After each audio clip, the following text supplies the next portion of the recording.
Bienvenidos a Madre de Cabras, el podcast. Cuando hablamos de narrativa en la moda, de lo que a mí me interesa hablar, y al final es el contexto más interesante y el que más me gusta, es cuando el diseñador se comunica con los espectadores y al final crea un discurso que sus propios seguidores pueden seguir. Esto quiere decir que cada colección al final por parte de este diseñador está totalmente abierta a interpretación por parte de sus seguidores o de sus compradores. Este es el caso del Spring Summer de Miu Miu 2022.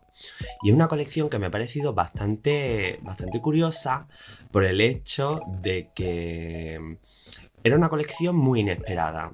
Ha habido muchísimos revuelos y muchísimos comentarios de que con esta colección lo que se hacía era promover de nuevo la estar delgada, promover básicamente un vientre plano, etcétera, etcétera. O sea, ha habido muchísimos comentarios en los que no quiero tratar porque no voy a tratar sobre ese tema. Con lo que quiero hablar es sobre la narrativa que se crea en base a estas piezas de ropa. Cuando la diseñadora pone sobre la pasarela este tipo de piezas de ropa, vemos cómo tiene un estilismo específico. Y lo que me parece bastante interesante es cómo a través de TikTok muchos seguidores de la colección han interpretado ya estos looks con ropa de su propio armario o con ropa de tiendas de segunda mano, tiendas vintage y demás. Esto al final me parece una grandísima interacción entre el consumidor de moda y la firma. El primer hecho es que esta colección todavía no ha salido a la venta. Todavía no ha salido a la venta ni se está vendiendo. Empieza a venderse a partir de febrero-marzo de 2022. Entonces, que todos estos seguidores al final sientan la necesidad de vestir como en esta pasarela, crea una gran narrativa en base a esta colección. Lo que convierte en esta colección como en un objeto vivo, por así decirlo, ya que no solo sigue el guión tal cual de cómo funciona una colección de moda, de que esa colección de moda está basada en unas ciertas inspiraciones, etcétera, etcétera. Ya hemos visto, y bueno, quien conoce el trabajo de Miuccia Prada, quien conoce el trabajo de Miu Miu, sabemos perfectamente que la influencia del trabajo de Miuccia Prada está bastante basada en los uniformes. Y esta colección tiene una gran influencia en el vestir y el trabajo ejecutivo. Al final, que todas estas piezas de ropa salidas de la pasarela sean tan cotidianas y estén la forma de la ejecución de las prendas, porque al final las prendas son camisas que están cortadas porque se ven las piezas que están deshilachadas. Jerseys también igual, cortados, deshilachados, faldas deshilachadas, mocasines y calcetines altos. Un plus, además, por parte de la diseñadora es que en ninguna parte, excepto en las bragas, aparece el logo o el lettering de Miu Miu. Entonces, esto crea al final esto crea que el propio consumidor pueda interpretar todas estas piezas sin ser Miu Miu, sin ser un trabajo salido de Miuccia Prada. Y al ser piezas tan convencionales y estar hechas con un concepto tan actual, tan a la orden, crea que, pues básicamente eso, crea que el espectador pueda desarrollar su propio gusto en base a esta línea. Una de las cosas que encima también me parece muy curiosa es que se interpreta, se copia o no sé cómo decirlo, básicamente se interpreta el look tal cual salido de la pasarela en los mismos colores, la misma silueta. Entonces me parece muy interesante por parte del consumidor de moda cómo esto al final lo acaba interpretando, de que Si el jersey en pasarela es un jersey gris, el consumidor, el espectador, ha cogido el jersey gris y lo ha hecho. Al igual que ha hecho lo mismo con la camisa azul y la falda beige. Al sacar esta colección, Miuccia Prada lo que ha hecho ha sido crear una necesidad sobre estas personas, sobre su público, al fin y al cabo.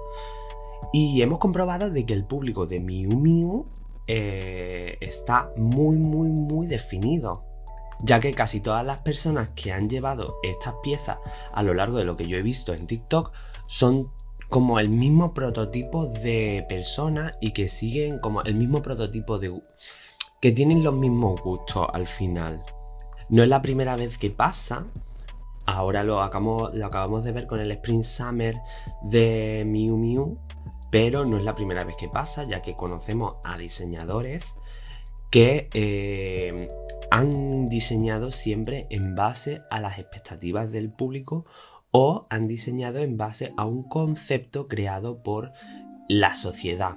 A mí eso es lo que más me gusta, cuando la sociedad define una estética, define una imagen, un imaginario y es el diseñador el que con todo el respeto, obviamente, acaba cogiendo el concepto e interpretándolo. Esto sucede con Demna Gvasalia y Göran Gvasalia en Ben Mons y sucede con Demna en Balenciaga, de que cogieron en sus principios, 2015-2016, cogen la influencia del estilo postsoviético y de una estética muy definida por la gente joven rusa, Bielorrusia, de Georgia, y cogen todo este concepto y lo definen sobre su pasarela. Al principio se coge este estilo, empieza a desarrollar su trabajo sobre este ideario, no sé si me he inventado esa palabra, sobre este ideal, con el hecho de crear una reivindicación, por el hecho de venir de donde viene el diseñador, ¿sabes? De donde viene Demna, y contar un poco su historia de lo que él ha vivido desde pequeño. A lo largo de esta semana, a través de mis redes sociales, he estado comentando muchísimo lo que en las redes sociales podemos ver cómo es la narrativa de la indumentaria. Lo hemos visto, puse primero como un ejemplo principal el Revenge Dress de Lady Di, que básicamente es un vestido de escote barco, ceñido, ajustado, que corto por encima de la rodilla. Al final es una pieza para un evento muy específico que acaba rompiendo con todas y cada una de las etiquetas que tiene la corona para asistir a ciertos eventos. Entonces, ¿por qué se convierte en el Revenge Dress? Por el hecho de que ya ella acaba de firmar el divorcio con el príncipe y lleva ese vestido que al final la despoja de todo su pasado como princesa. Por otro lado, también tenemos el fenómeno que está sucediendo ahora, que me parece algo totalmente curioso. El fenómeno que está sucediendo ahora con las parejas de llevar Balenciaga. Ya no las parejas, sino es como que la ruptura. A día de hoy, quien lleva Balenciaga es por una ruptura. Lo hemos visto, obviamente, el fenómeno de Kim Kardashian bajo Balenciaga, que lo llevamos viendo desde finales de noviembre, octubre, noviembre o cosas así. Bueno, no, desde la Met Gala en septiembre. Llevamos viéndola como aparece con piezas de Ben Mons, con piezas de Balenciaga, Kanye West también, pero bueno, Kanye, G siempre ha sido muy amigo de Demna Gvasalia, y ahora con la colaboración que van a hacer con Gap, pues se está armando aquí una especie de círculo en base a la ruptura de la pareja, que me parece una estrategia de marketing para atraer al público a que compre Gap a que compre Balenciaga, la colaboración que tiene ya ahora Balenciaga con Donda, también como merchandising del concierto. Y pues eso, para atraer público a su colaboración, que la gente esté atenta de lo que estos dos creativos van a sacar. O también como estrategia para evadir todo interés público sobre el trámite de divorcio entre Kim Kardashian y Kanye West. Tenemos que tener en cuenta de que Kim Kardashian sufrió muchísimo con su divorcio con Kris Humphrey. Es Kris Humphrey, ¿no? Me da igual. Al final, el pasado divorcio de Kim Kardashian fue un movimiento muy, muy público. Entonces se destapó hasta la noticia más pequeña, hasta la cosa más minúscula, fue de dominio público. Y yo creo que con este movimiento de Kim Kardashian saliendo con Pete Davidson en Balenciaga, G saliendo con Julia Fox en Balenciaga, haciendo un artículo para la Interview Magazine, también vistiendo de Diesel, que ha sido un movimiento muy recurrente por parte de Glenn Close, pero si esa es una actriz. Glenn Martin, el director de White Project, que ahora es el director creativo también de Diesel. Que en este artículo de la Interview Magazine, Julia Fox, solo vista de Diesel, al final también se ha añadido a este carro de vestir de Balenciaga. Y ya por otro lado, también comentaba la ruptura de Dua Lipa con Anwar Hadid, que últimamente pues Dua Lipa no ha parado día tras día de compartir fotos de lo que ha sido su celebración de fin de año, y lo muestra ella como she's living her best life, llevando lucazos, mostrándose contentísima, bebiendo con amigas, pasándolo bien. Al final esta es una forma más de comunicar y demostrar de que mediante la moda, ya que en todas estas fotos está mostrando un look chulísimo de pasarela de Bottega Veneta, de George Torch, de muchos más diseñadores. Mediante la moda estás comunicando una libertad, una soltería. Entonces al final esto también nos crea una narrativa en base a la moda y en base a la ruptura. También subió ayer fotos con piezas de Balenciaga, piezas del Hacker Project de Gucci y Balenciaga. Entonces no dejo de ver piezas de Balenciaga en relaciones rotas, en rupturas y divorcios. Entonces creo que se está creando esta estrategia o este concepto detrás de personas polémicas al final, porque todas estas personas están siendo bastante polémicas ahora mismo, y eso es lo que está haciendo es atraer ventas a todas estas firmas. Toda esta narrativa de la moda al final me parece bastante interesante, porque es algo que llevamos viendo desde hace mucho. Lo que pasa es que antes la narrativa entre diseñador y consumidor era distinta, ya que el diseñador, pues como nos pasaba con John Galliano, se hacía viajes carísimos a la India, se hacía viajes carísimos a distintos sitios del mundo para tomar inspiración, y no tomarse unas vacaciones, pero era para tomar inspiración y al final crear una colección en base a esta cultura, etcétera, etcétera. Que a día de hoy, con lo masificada que está la moda en las redes sociales, nosotros lo vemos como apropiación cultural. Y en ese momento era muy tocho en la forma en la que se hacía. Pero bueno, a día de hoy, en este podcast no quiero tratar el momento de apropiación cultural. Eso me gustaría tratarlo con otra persona, con que sea más una charla con alguien, y tratar mejor el tema de la apropiación cultural en la moda. Pero siguiendo la línea de la narrativa en la moda, pues eso, vemos cómo grandes diseñadoras al final han tenido que recurrir a viajes, han tenido que recurrir a escapadas. Alexander McQueen estaba inspirado por insectos, por bichos, por aves, inspirado en libros, en asesinos en serie, que es bastante truculento, pero al final su narrativa era una narrativa muy personal, basada en su vivencia, basada en su gusto y basada en sus sentimientos.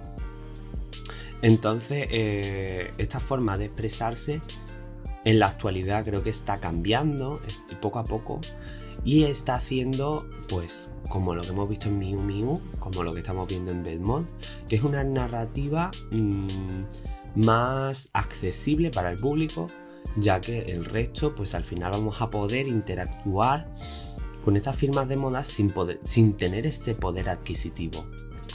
El lenguaje de la moda siempre me ha parecido algo totalmente interesante en cómo se comunica a través de la vestimenta y cómo cada persona puede expresar cosas distintas, puede expresar cómo se siente, ya que las tribus urbanas al final no solo estaban movidas por un movimiento quizás musical, el estilo hippie o el estilo punk o el estilo emo, también estaban movidas por una expresión personal a la hora de la vestimenta.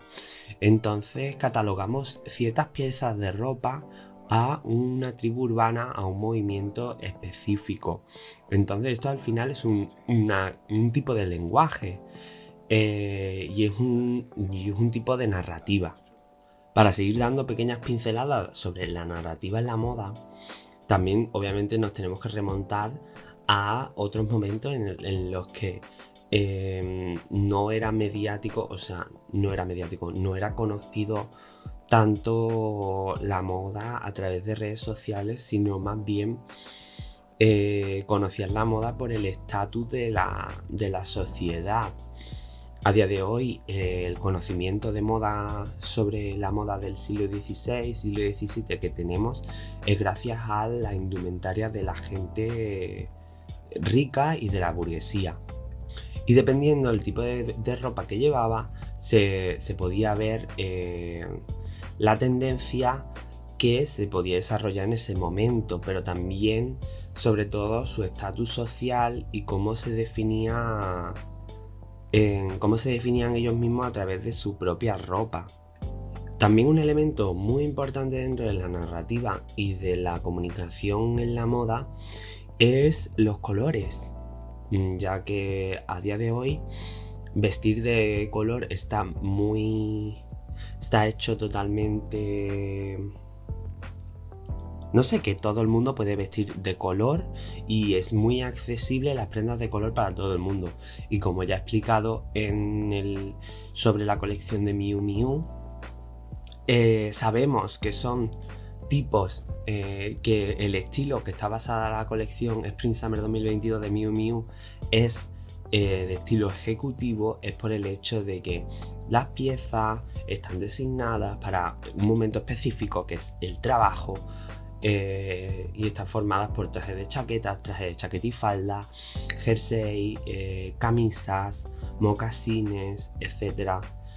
Y también la paleta de color, ya que no hay trajes de chaqueta rosa ni hay trajes de chaquetas naranjas, sino hay trajes de chaquetas azules, marrones, beige, de colores neutros, por lo que es también un tipo de comunicación.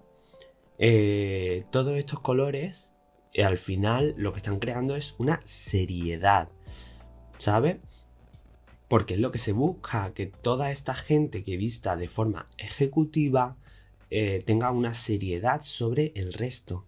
A día de hoy, socialmente, todavía no está del todo concebido pues ir a trabajar a una oficina con un traje de chaqueta rosa, porque el color no da seriedad.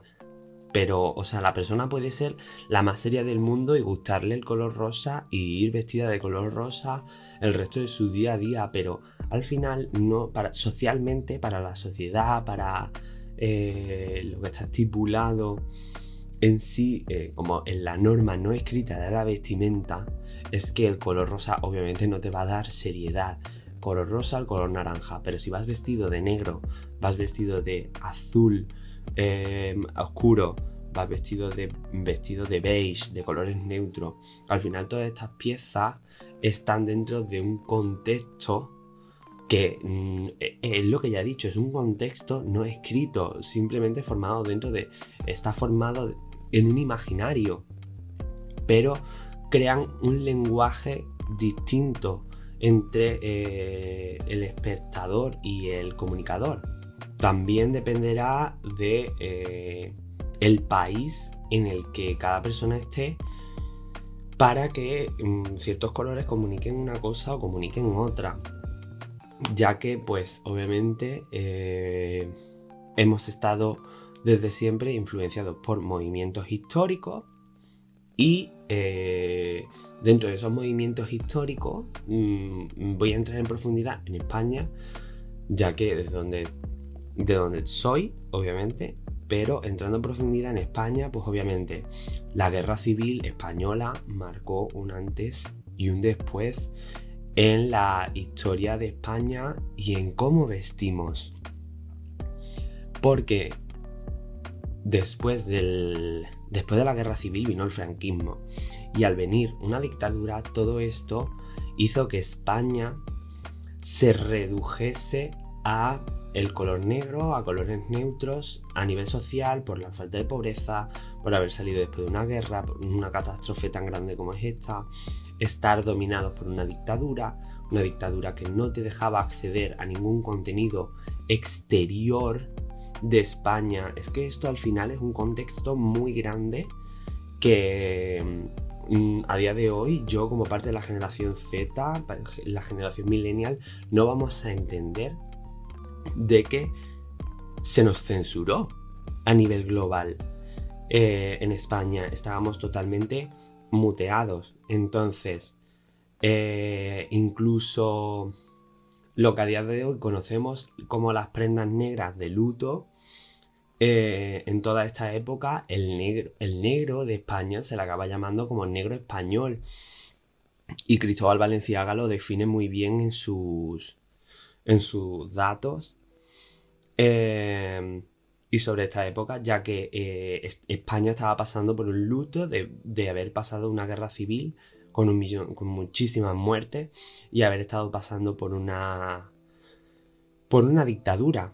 Con esto quería llegar a que, pues eso, en esta época, las personas que utilizaban color al final acababan siendo también, sobre todo, gente adinerada, gente con poder adquisitivo, y quien definiendo el negro español, pues obviamente la gente del pueblo era la que llevaba estos colores por el hecho de que no podía haber esa diferenciación en las calles, ya que también estábamos regidos por el ejército. El ejército formaba parte de los vigilantes de la calle, acá la policía.